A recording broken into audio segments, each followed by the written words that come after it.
Again, it is a pleasure to welcome you all to the Lasky home, where, you know, we're always welcome and always interested in bringing candidates and people that you should know and get to know before you go out and vote and be excited about the upcoming election. I don't think you need a lot of inducement with what's coming up in 2020. But so we're thrilled to have you all here, and I know the senator is delighted to meeting as many of you as she can. I just want to take a personal privilege and thank everyone who came to my help to be my right arm, who my right arm is missing. He's over here, Bette. There he is. And he had no right arm. Yeah, right on the shoulder. And you know, it made me think how we often take people and things for granted. Well, you know, having done these, it was a piece of cake knowing he was there. So this time, but I did have a village come and help. Plays one guy. So I do want to thank everyone. It only took 45 The other thing I want to thank before we bring the senator on is I think maybe a couple years ago she probably something for Senator Hassan or Senator Shaheen, but been here. Ever since that time, the right arm has said to me over the years, you know who I really like? And I say, who's that, Elliot? I don't know. And so the first few times, you know, I listened and he said, Amy Klobuchar. Oh, that's good. So he followed. So when you came out with your announcement, I said, you don't have to tell me. I rolled my eyes and I said, I know who you really like. So it is indeed a pleasure for us to have Senator Klobuchar here, the first woman elected to the Senate from this great state of Minnesota. And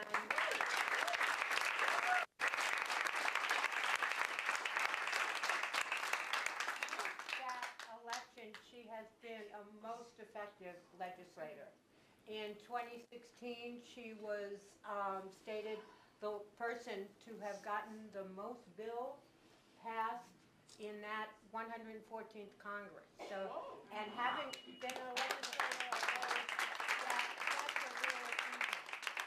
And perhaps even more so in these last 2 years of Trumpism, she has had 34 bills signed, enacted into law, where she has been.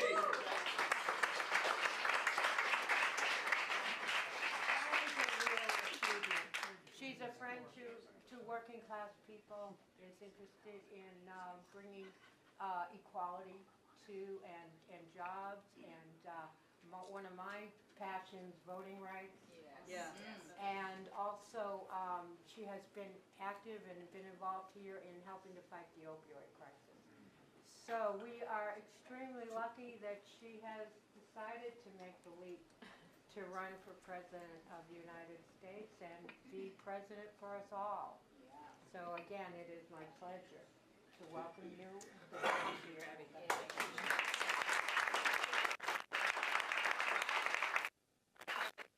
Okay, this is a special New Hampshire maple. I'm going to go without it. Is that okay? Okay, and maybe if the people want to see over there, I'll move this over. There's a lot of room over here. I don't want to get you shut up. There we go. You okay? Yeah, we're all good. Anyway, I want to thank you so much, and this is a home Bette and Elliot made for a house party. I decided. I love that you can go over here, you can go over here, and it is great to be back in New Hampshire. If you didn't notice, I had a little town hall meeting here, and I actually could have done that anywhere, and I wanted to do it in New Hampshire. Because of the importance, of course, in the primary season, but also because I love this state. Before I was ever in elected office, I went on vacation here. To Nashua, to Lake Winnipesaukee. I'm so proud I can say that. Remind me of some lakes in Minnesota. and have come here many, many times to help Jean and Maggie and other candidates. Did your Democratic dinner once that I'll never forget. I memorized all these things about New Hampshire that will be forever ingrained. Although my favorite line, I think I used this there, was that you were the home of presidents, as in Franklin Pierce and Jeb Bartlett. And Minnesota was the home of vice presidents, as in Walter Mondale and Hubert Humphrey. And the joke in our state, of course, is that new moms bounce their babies on their knee and say, one day you can grow up to be vice president. Kind of hope to break that trend.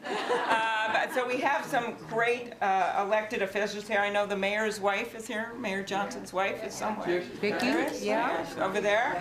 And we have Representative Kathy Stack is here, I think. Sherry Dutsky, you want to help me? Oh, Yes, right, Dutsky. And Suzanne Harvey, right? David Cody, Michael Pedersen, Skip Cleaver. Yes. There we are, right over there. And Mike O'Brien, I think, is here. And let me see. Others. And I'm not done. I have I mean, there are like 500 people. I'm well aware it's not a one-card state. Okay? Sue Newman, Ray Newman, Shannon Chandley, Sue Vale. We have Representative Latha. Is she here? Right there.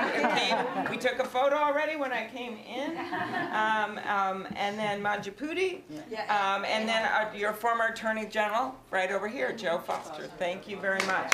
Now, who am I missing?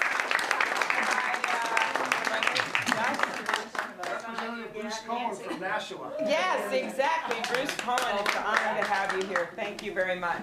So anyway, I love doing that town hall meeting because I tried to bring in New Hampshire as much as I could. They kept saying, it's a national thing, But I just think there are so many great things to talk about here in this state in terms of where we have to move our country and the emphasis on high tech.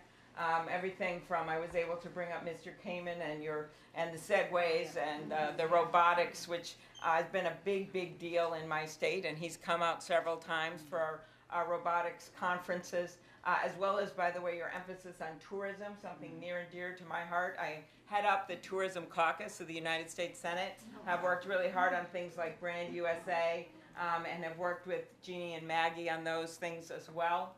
And then also just your love of the world around us, if it's raining or not, and the importance of clean water and everything that you've done here in New Hampshire.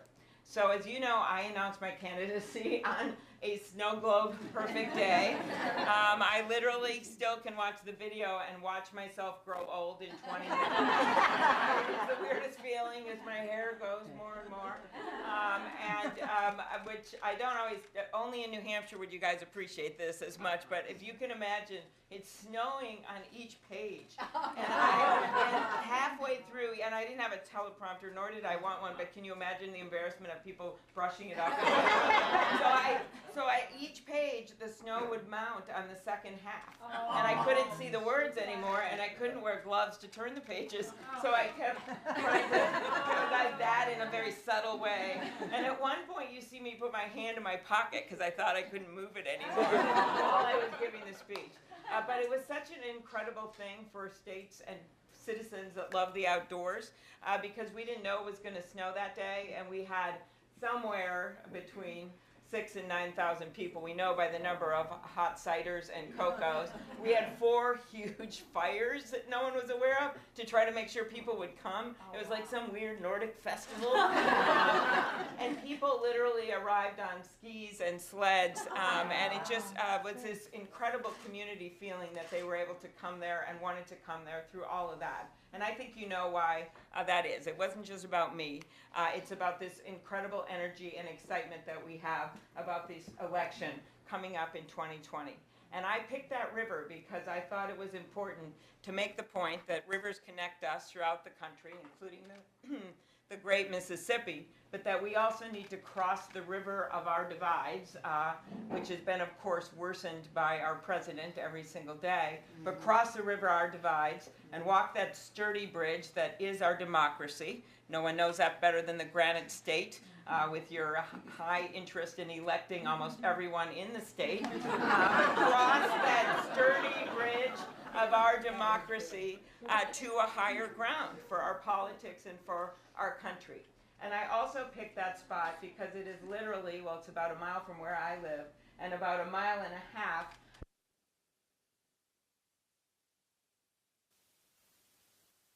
story about infrastructure, of course, and the need to invest in infrastructure and roads and bridges and repair our infrastructure in our country, and also go beyond that, of course, to broadband, something that I've been working on a lot. I believe every household should be connected. There's no reason we can't do this. If Iceland can do it, be connected to the internet, high-speed internet by 2022. But it is also about some of the new infrastructure we have to bring in. I was talking to your council member over there from Nashua about the rail project and what you'd like to see here. So there was that angle of it, but the other angle was to make the point about community. That day that that bridge collapsed, the whole world was riveted on what was happening. And there you saw heroism and people running toward the disaster instead of running away from it. The off-duty firefighter, this woman who tethered herself to the side and was diving in and out of those mangled cars and trucks, dozens of them, in the bottom of the murky waters of the river looking for survivors. Or the tasty truck driver who actually could have rammed and saved himself by going into the school bus, but instead veered away to save the school bus and died. Or the school worker, Hernandez, on the bus after it had plummeted 30 feet down, precariously hanging by a guardrail, and he got every single one of those kids off that bus. That is community. And one of the reasons I am running is that I see a fracturing of this community all over this nation. And I believe that we should be a country that looks for what unites us instead of what divides us, that is willing to gather in homes like this to talk about issues. Maybe we don't agree on everything, but we know that there is a cause. In the words of John McCain, who I got to see one last time before he died at the ranch, he pointed to the words in his book to me, because he was having trouble talking, that said, there is nothing more liberating in life than fighting for a cause larger than yourself. And that cause for us right now is literally the cause of our democracy, to be standing up for our democracy. So when I talk about these challenges that we need to meet, and that's where we should be. We shouldn't be governing from chaos or governing by tweet. We should be governing from opportunity. And those opportunities are right in front of us, as are the challenges.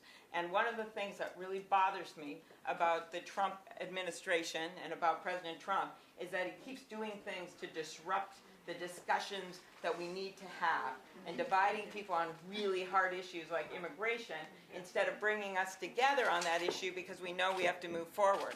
So here's what I see. If you, instead of looking away and looking down, if you look up and you look in front of you, you see these challenges. You see the challenges of income inequality in this country, and what we need to do. And of course, that tax bill the Republicans passed went the opposite way. But what we need to do in terms of minimum wage and other safety net provisions. I know you're working on family leave and other things at in the legislature right here, and child care and some of those issues that are really difficult in states like ours, mine and yours, that have such low unemployment rates.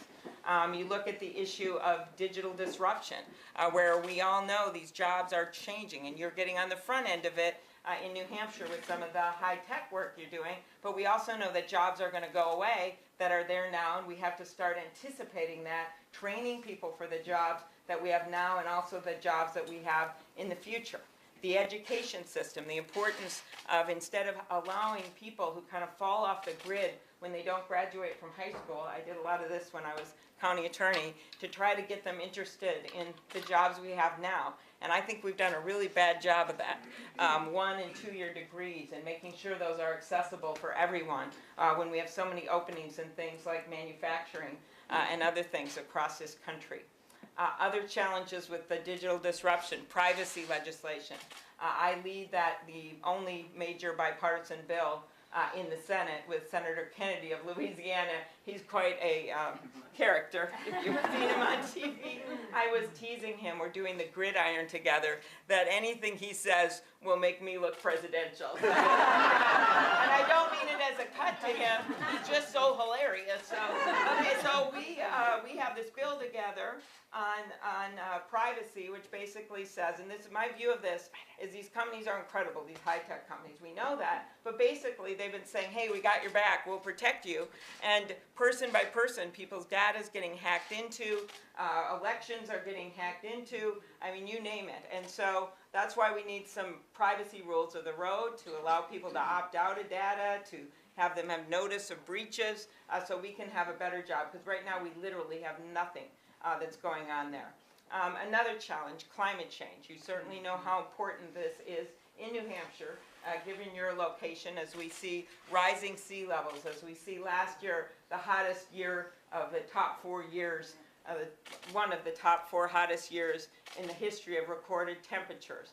We remember that video of that man trying to talk his little kid down as they're driving through these lapping flames on the California roads. That just happened. People are starting to understand that not only on the coast are we seeing this, but we're seeing weird weather events going on all over the country, including in the Middle West. So my answer to this is that the answer must be to, number one, get in the International Climate Change Agreement immediately. Yes. I will do that day one. Number two, bring back those clean power rules that the Obama administration had put out that actually were the product of years of negotiation and trying to make that work, not just for states with big electric companies, but also small ones. And then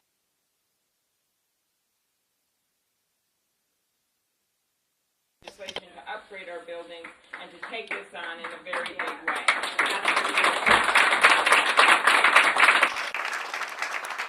Other challenges, immigration reform, I mentioned that.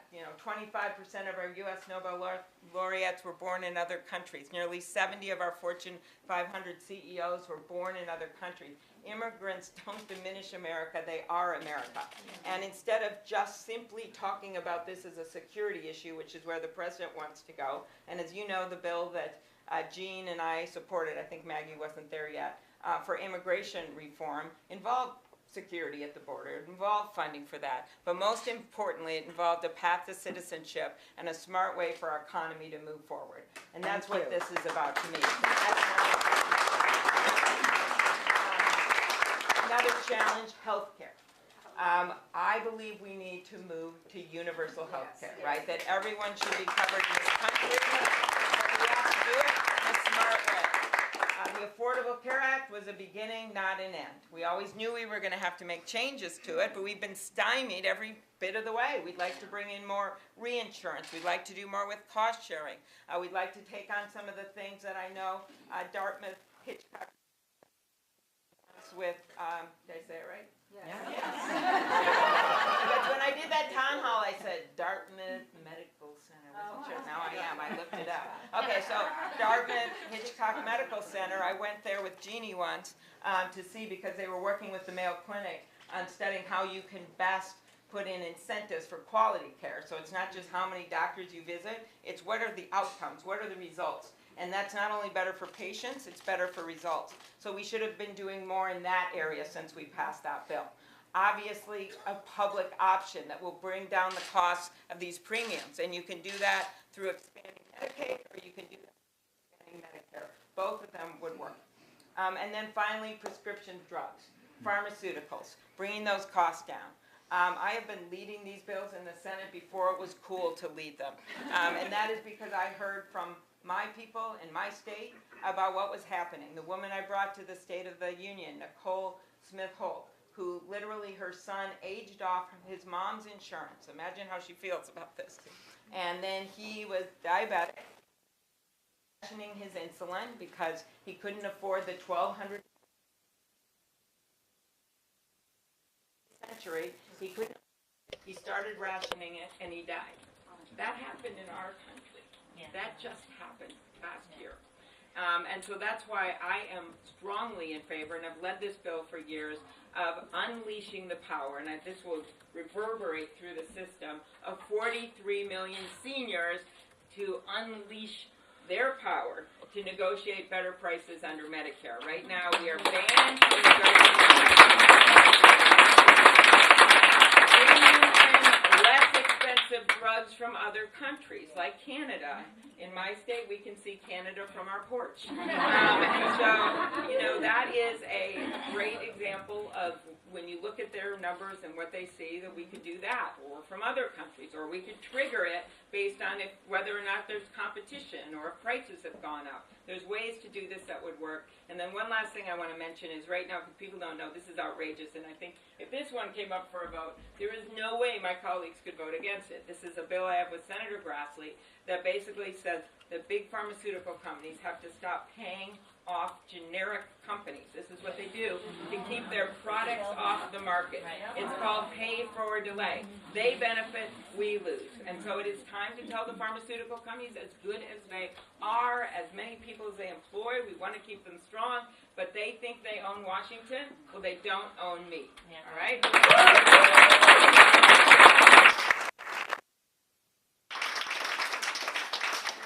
Last thing I will say is to reduce the hate and the divisiveness that we see every single day in this country. I told the story of a family in Minnesota, Somali family, that I met, and the parents had actually been through 9/11 in our state and hadn't experienced any slurs, any discrimination, and then sure enough, in the middle of the heated rhetoric, they go out to dinner with their 2 little kids, and this guy walks by them and says, "You 4 go home. You go home to where you came from." And the little girl looks up at her mom and she says, "Mom, I don't want to go home. You said we could eat dinner out tonight." And you think of the words of that innocent child. She only knows one home, and that's my state, that's our country. And so that's the kind of thing, whether it is the racial hatred that we've seen, the anti-Semitism, whether it is what we've seen with all of the horrible words against our Muslim brothers and sisters. These are the things that is going on right now in our country.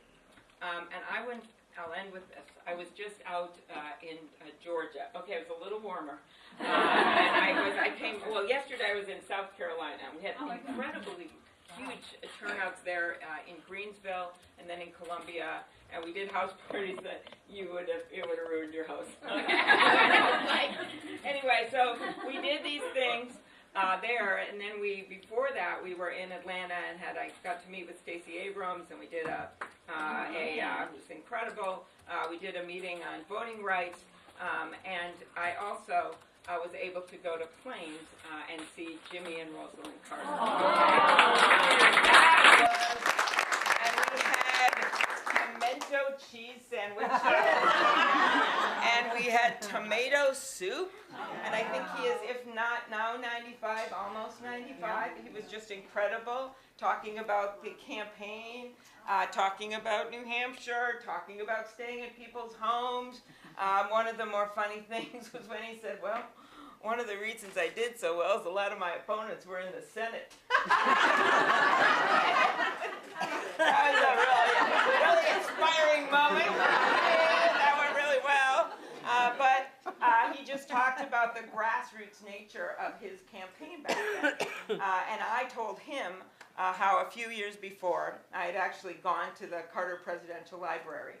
And as a Minnesotan, I was such a geek. I was only looking for Mondale stuff in there. I had done their Democratic dinner in Atlanta, and so I had this time, and I went there, and I kept saying things like, "Where's Joan's dress from the inaugural?" and looking for things. But on the wall were these words of Vice President Mondale, and I had never read them before, and I remember I wrote them down and put them in my purse, never realizing this is pre-Trump, never realizing how important they would be. And it was him, after they'd been in 4 years, looking back after they lost the election at what had happened. And he said this, he said, "We told the truth, we obeyed the law, we kept the peace." You think about that. We told the truth, we obeyed the law, we kept the peace. That is the minimum that we should expect of any president of the United States. And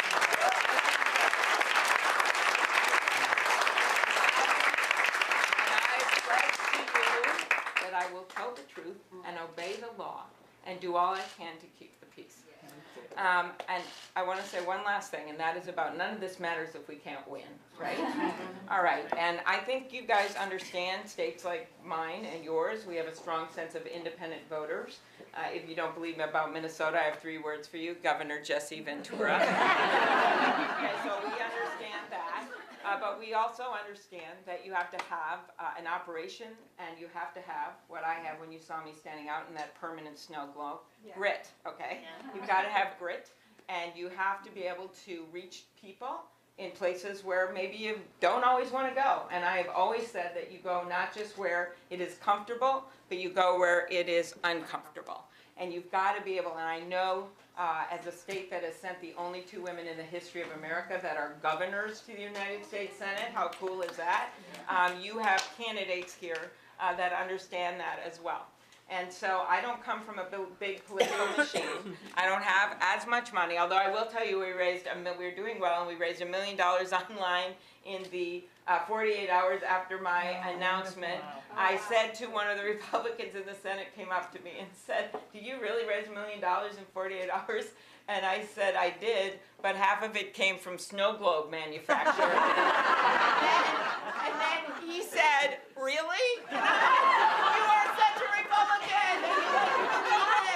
Okay, so in any case, I am someone that has always had to work hard to raise money. I'm not taking federal lobbyist money. I'm not going to be taking corporate PAC money.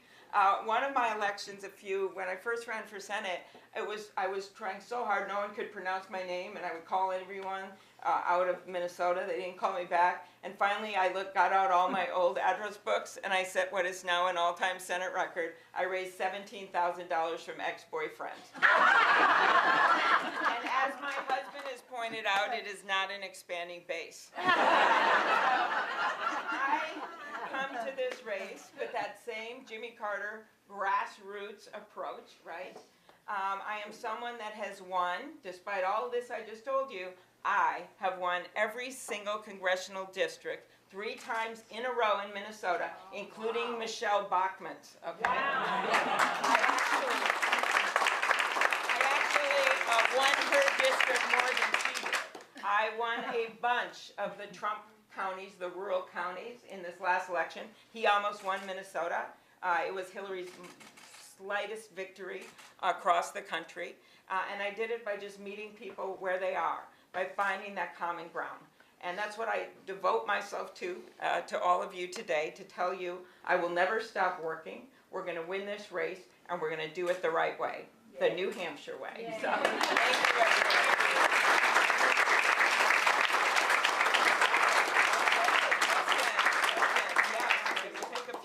Then I'll walk around and we'll talk to everyone. Yeah. Hi, good morning. Hi. Senator. Thank you for coming here and addressing us. Yeah. Of all the 34 legislations that you were part of in the last couple of years, yeah. I don't know all of them, but one that stands out in my mind is the one about consolidation. Every issue that you talked about Thank today, you. And I should have brought that up. every issue that you talked about today is influenced by that. Yes. So it's the choice between democracy and oligarchy. Yeah. That's really where we're going with this. Thank you. Okay, so there are no choices. Healthcare, 2 choices. Yeah. Internet, 2 choices. Yeah. Right? So that's where this whole thing, the whole country is going. Good. So now that you got that piece of legislation in, Okay. it That also, one I didn't pass yet, so Yes. thought you were going to ask me which legislation. Yeah. And I was going between rural call completion and the $1 billion for school safety. But so let's that talk also about means, this. Yeah. So Yeah. that also means that it influences my life because consolidation means job losses. Right. And Exactly. consolidation also means that I'll make maybe 1/50th of what the CEO will do, if I'm lucky. Yeah, and especially in a state that values small businesses so all so these much. things are happening, and then big money influences the rest of the legislation that follows. Okay, It's a cascading thing. Cascade. So what is going to follow from that legislation? Okay, what are you very going to good. do about All it? right.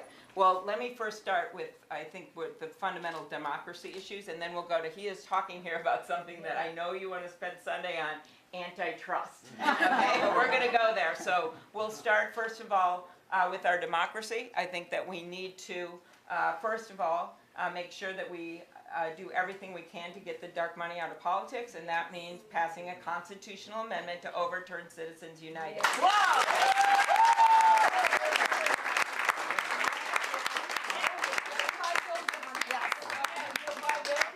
Every year, I've worked on it every year for 5 years. Okay, well, I knew that because I had done such research when the thing here is if we have a major victories in 2020, not just in Washington, D.C., but across the country, this is a reality. You can galvanize with this issue. People are sick of this. Also making it easier for people to vote. Having been out there in Georgia with Stacy 2 days ago, having been in South Carolina and hearing these stories, having been in the part of the country where the circuit court there said they were literally passing laws out of North Carolina where they discriminated with surgical precision. That is the word in just the last few years from a conservative court with the gerrymandering and everything. So we should be making it easier for people to vote. That means everything from reauthorizing the Voting Rights Act to passing my bill for same-day registration, which would be great, to, this is a very big idea, to actually registering every kid that's eligible to vote when they turn 18. Those things would help us to get to all these other things I've been talking about. It's kind of the core, the ground under which all of these policy changes are. So, the antitrust issue. So this is something that we've seen. We've seen a huge increase in the number of mergers in this country, right? And things getting bigger and bigger. We now, I think, have $2 trillion companies. And what's been going on at the same time as we've seen that is that the antitrust laws are getting weaker and weaker because the court has become more and more conservative. And what the Supreme Court does, and you would not believe the conservative views of the two new justices when it comes to antitrust, Gorsuch and Kavanaugh. Not only did I ask some questions about it, I actually talked about it to each of them at length in my office. And when you look at what the court's already done, which has basically said, hey, everyone merge, when you look at what's happened, to what these new justices will do, it's going to make it harder and harder to enforce the laws we have. And what does this mean? It means less innovation, right? Because if you got one big company, then they don't care about a new seed variety for climate change because they dominate the market, okay? Or you have a rail, we're down to 4 rail companies, class 1 in this country, major ones. That is exactly the same number that you see on the monopoly board, okay? And so that affects the rates for people when they're trying to get things to business. Obviously, small businesses, it's harder and harder to compete. And so the answer has to be, one, get some different judges on the courts that see the law as it has been for years and decades before. And then also to change some of the laws. And that's where my 2 bills come into play. I go back, I've done a lot of research on this, to the Gilded Age. You look at what happened back then, and people got sick and tired of it, and farmers were there with their pitchforks, and you had people turning out everywhere, and it became a big political issue. That's how Teddy Roosevelt kind of rode the antitrust laws into office. And so my 2 bills, I have the 2 major bills in the Senate on this. Number 1 is to up the fees on the major mergers when they have to be reviewed. For them, it's like a drop in a bucket, but for us, it would mean hiring people at the FTC and at the Justice Department to better review them, because we should be as sophisticated as the laws in front of us. And then number 2, to actually change the standards when it comes to monopsonies, when it comes to how you review these when you're dealing with mega mergers. And that would be a big step in the right direction, because there's just been some major problems. I'm going to go to someone else now. I know you want follow-up, but they're just dying. There's other ones. Huh? How about if I come see you on the follow-up? I promise. I actually would be happy to geek out about this. Are we going to see any breakups like AT&T? Huh? Are we going to see breakups like AT&T? Oh, well, remember, that was actually the glory days. Right. And think of what happened when we had the breakup of AT&T. That ushered in all kinds of competition on the long-distance area. What I'm talking about here, yes. Okay, why don't we go to a woman here, right here. Yeah. To your electability that you raised, I think, a little bit at the end there. Do you see any unique challenges to female candidates? And how is your campaign? Let me just talk in a bigger way. So I think that what has helped us there, and it has always been there. I know Jean and Maggie faced it. I know when I first ran for Senate, I'd had 2 very qualified women running each decade before me on the Democratic Party as the nominee, and they didn't really even come close. And so when I ran in 2006, I was repeatedly asked, by the press, in small towns, they would say it. It was like out there. Well, do you think a woman can win? And I would say, well, okay, so a woman got elected to the Senate in the state of Texas, right? Kay Bailey Hutchinson. So I actually think that we could do it. I think it is. Yes, I do think that.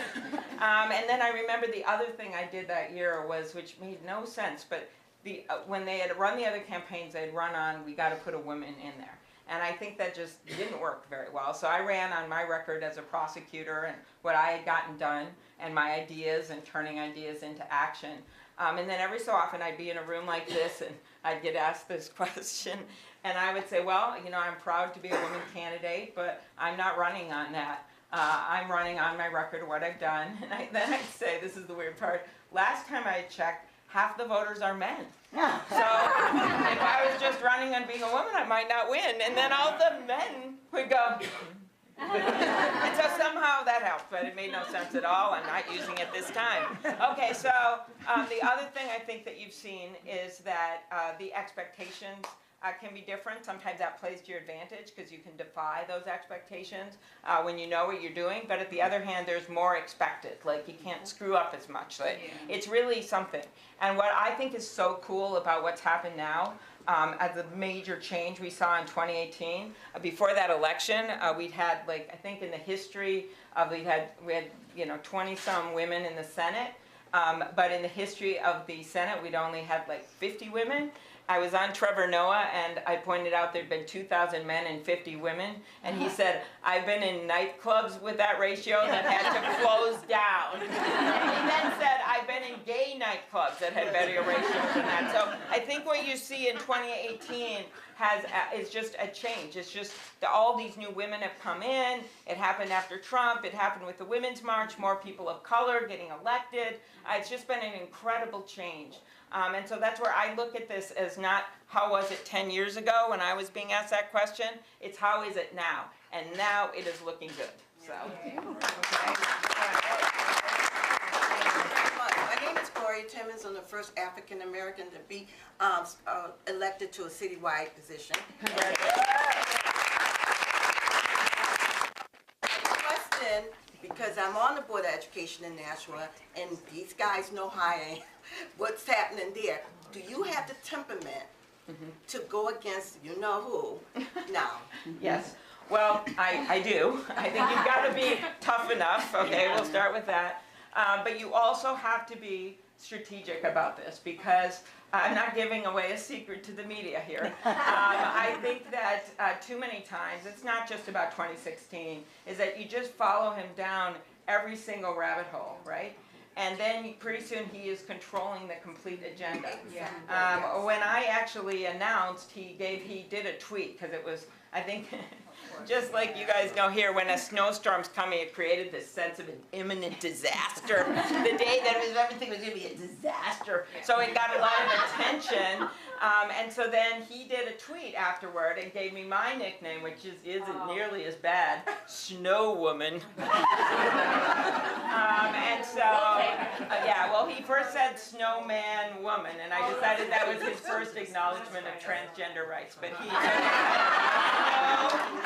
Snow Woman, okay? And so then I actually came up with a funny way to respond, but I kind of thought, I'm not gonna, this was my announcement, okay, buddy, I know what you're doing here. So I waited a few hours because the 6 o'clock news was gonna be on, and there was that. And so then after that, I sent back my response, which was about climate change, that the science is on my side. And then I said, I'd love to see how your hair would fare. So, I think that using some humor, but also knowing your stuff, and just being able to pick strategically what we do. And then the other thing about 2016, of course, was the value of focusing on the Midwest, on the heartland, where I'm from. I call it heartland economics. I think that's going to be very important. And then just calling them out, but doing it strategically with the right things. So, okay, right there. So, hi, thank you for coming here. Yeah. My husband and I love to go see all these candidates. I mean, this is what we do. Is this what you do, like with your Sunday? This is New Hampshire. We also have a life, but that's okay. But anyway, so the thing is, I'm seeing a trend with a lot of these candidates. They're talking about love. They're talking about bringing a candle to the darkness. Okay, did I do that though? No, you didn't. which is really good. No, but it's not that I don't like love.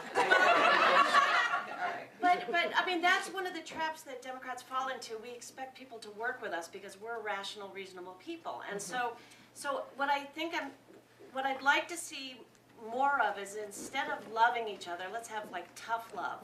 What you're doing is unacceptable behavior. You've got to be accountable for it. Get lost, but I still love you. Yeah, okay.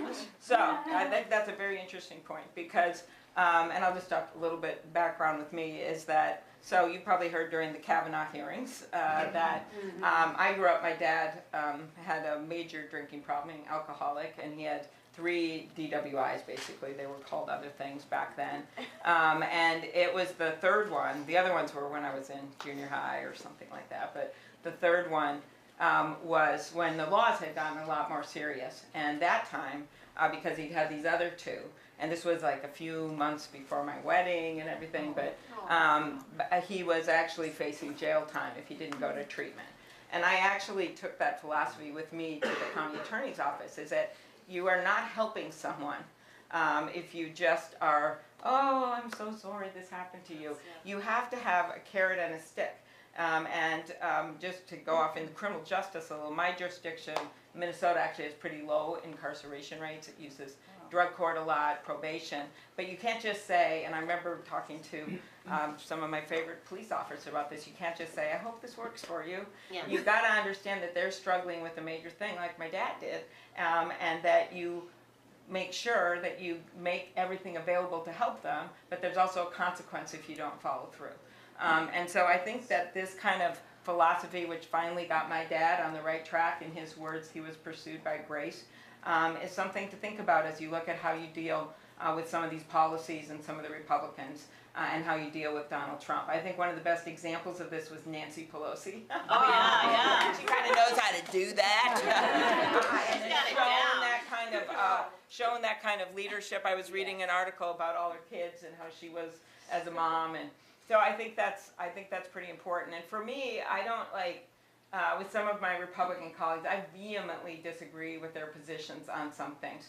But where I do find that common ground, I think you can still treat people that you are on opposite sides of the aisle from with some civility. Oh, yeah. And then you also, and you take them on when you disagree with them, but you also find that common ground. And you know, for me, that was working with John McCain on the less expensive drugs from Canada, which Senator Grassley, who's now head of the Finance Committee, has now taken his place on that bill, which is a really good thing for me that he's doing that. Or the work that I did with Senator Cornyn on human trafficking, or the work that we did on drug shortage with Senator Collins. So I've really tried to find that common ground when I can. We'll take one more question from over here, because I feel they're neglected. Yes, right there. Yeah, so we all know that Trump has expanded presidential powers recently by declaring a national emergency of a needless border wall that was nothing more than a political stunt. The question is, will President Klobuchar consider using her newfound expanded powers to fund a cyber wall to protect us against foreign meddling and influencing? All right. Complex question. Okay, so very good. So let's start with what Donald Trump did. I believe it is unconstitutional, right? We had an agreement that I supported, as did Jeannie and Maggie, right? To put what we basically did was, it was the same amount of money we put last year into the border security for a mixture of things. I think that makes sense. And he wanted to do this campaign promise chant wall. I call it the chant wall because that's what it was. And that just doesn't make sense from a security standpoint. So now he's trying to use those emergency powers. I think it's unconstitutional and I'm not going to go into the details legally about it, but there's also issues, of course, with eminent domain, with the properties down there. There are issues about where that money is coming from, especially from a state like New Hampshire that so values our veterans and our military, housing for our troops, things like that, where he's getting that money. And then also you've got the fact that he is basically, Congress has spoke, and he now is thinking he can override us on that. So those are the major problems when it comes to that. So that's why I'll get to the cyber stuff in a second. I would be very careful about how you use that power, right? So, a national emergency is things like Hurricane Sandy, or things like the wildfires I talked about earlier, or things like what we just saw in Florida, or the flooding in Minnesota. Or Iowa as you go down the rivers. I mean, those are national emergencies, right? And that's how it's been used before, for very cataclysmic occurrences. And so I would not use it in a way that I think stretched the bounds of that, because I think you've got to respect the power and the balance of powers. But when it comes to cyber, I see it, and I said this at the town hall, as one of our major, really, security challenges for our country. It's a challenge for our private sector in terms of being hacked into and having your stuff stolen and given to China and other countries. It is a challenge for our national security, and it is obviously a challenge for our elections.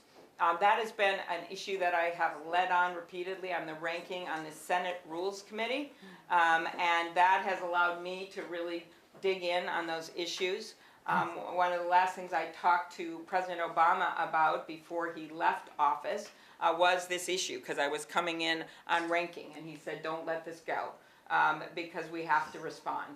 And that is everything from, of course, the sanctions on Russia. I spent the New Year's Eve, one of John McCain's last trips with him and Lindsey Graham in Ukraine and the Baltics, Lithuania and Estonia, and Georgia.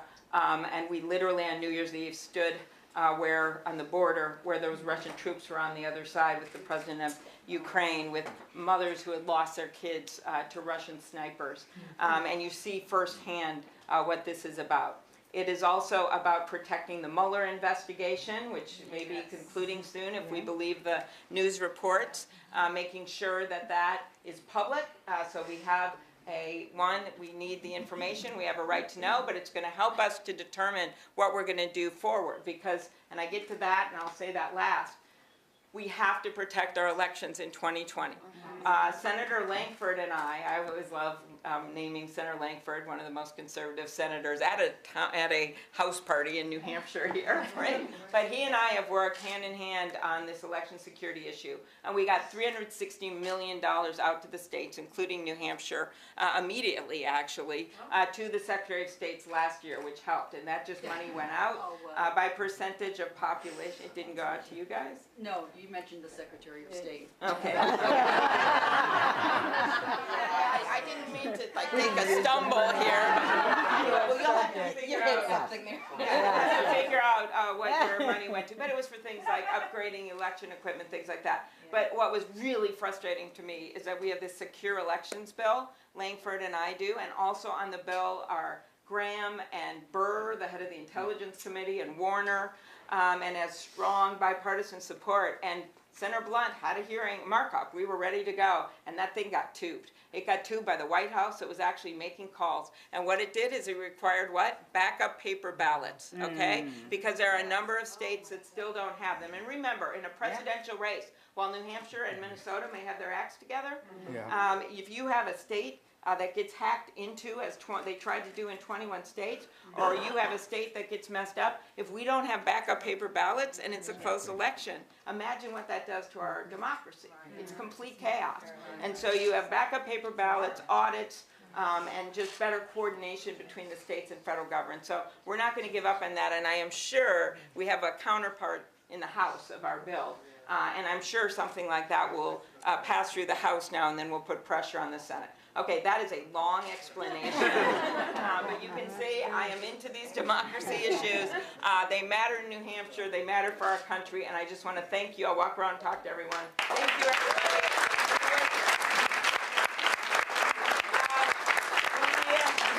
We would love to have your support. I know you have to be 20 times, but maybe. We have sign up over there. We've got Kieran's here. Who else? We've got Mitch, who ran my field on my Senate campaign for the last 2 years, is here, and we've got some of our great staff here. Sign up if you can. Thank you. Thanks, everybody. Sure. Yeah. Can I get a photo real quick? Yeah, I thought so. Well, We'll get a picture before you go. okay, we should.